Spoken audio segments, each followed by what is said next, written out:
Hannah's bedroom was her kingdom, filled with band posters and a mountain of pillows. But her favorite thing was the old clunky radio her grandpa gave her. He claimed it could pick up stations from far away, but Hannah loved the static best. Every night she'd click it on, tuning it just between stations. The soft, fuzzy hiss filled her room, a blanket of sound that made her feel safe.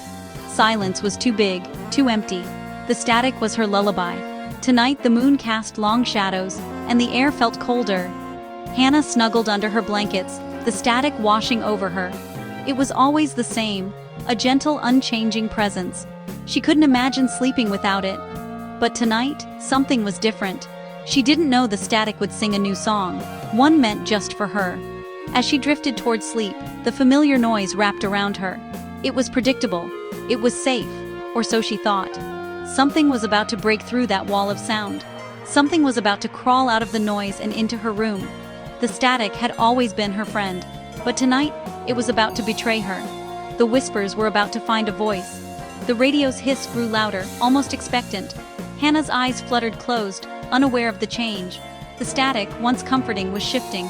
The lullaby was ending, and the night was just beginning. In the darkness, the radio waited. And so did something else. Hannah was not alone. Hannah hovered on the edge of sleep, thoughts fuzzy as the static. Then, the sound changed. The hiss pulsed, like breathing. Her eyes snapped open, heart pounding. The sound came from the radio, slow and deep, as if someone was right beside her. Radios weren't supposed to breathe. She reached for the dial, desperate for the normal static. As her fingers touched the knob, the breathing stopped. Only the gentle hiss remained. Relief washed over her. Just her imagination, she told herself. She lay back down, trying to relax. But the sound returned, different this time. Beneath the static, a low murmur formed. It was faint, like a voice behind a wall. Hannah froze, blood running cold. This wasn't interference. This wasn't a dream. Someone, or something, was trying to talk to her. Through the radio. The murmur grew clearer, tangled in the static. She strained to listen, heart thudding. The voice was there, just out of reach.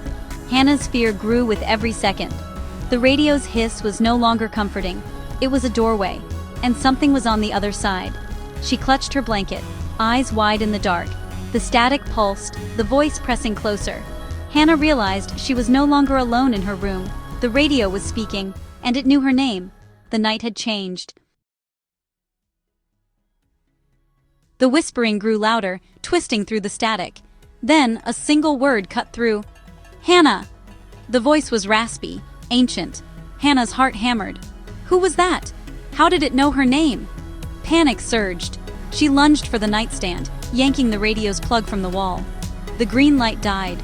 Silence. She sat trembling, listening. Nothing. Relief. Until a soft crackle broke the quiet. The static returned, louder than before, pouring from the unplugged radio. Impossible. Then the voice came back, clearer, everywhere at once. "Hannah, don't be afraid." But she was terrified. This wasn't a station. This wasn't a prank. The voice was in her room, using the dead radio as its mouthpiece. She was trapped, listening to a ghost in the machine. The static pulsed, the voice insistent. "Hannah!" She stared at the radio, paralyzed. The rules of her world were breaking. The radio hissed, the voice growing bolder. "Don't be afraid." But fear was all she felt. The static was alive. The voice was real, and it wanted something from her. Hannah's safe haven had become a cage. The radio's green light flickered, though it was unplugged. The voice whispered again, closer. "Listen." Hannah had no choice. The night pressed in. "Who are you?" Hannah whispered. The static swirled, carrying a dry, rattling chuckle. "I am a friend," the voice said. "I've been listening, waiting." The words sent chills through her. "What do you want?" she asked, pressing against the headboard. The static pulsed, as if the voice was thinking. "I want to help you. There is danger here, Hannah. I can protect you." "Danger?" She scanned her room.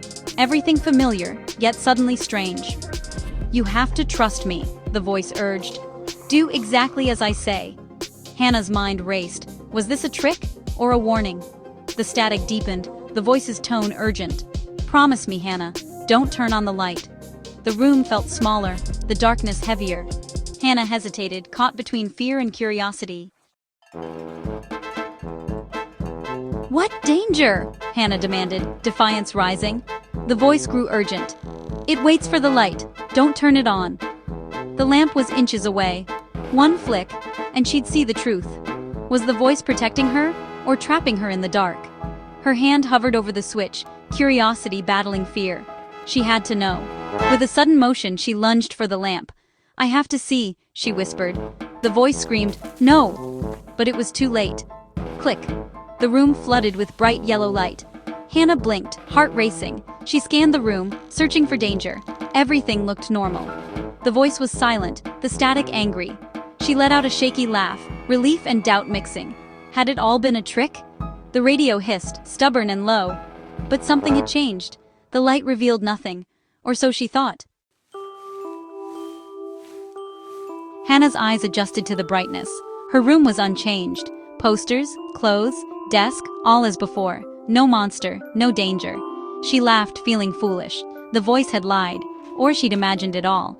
But the radio still hissed, angrier now. She looked closer. The radio's display glowed with a strange, faint light. Symbols replaced the usual numbers, a code she didn't recognize.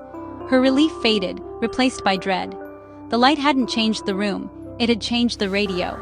She leaned in, heart pounding. The display pulsed, unnatural and wrong.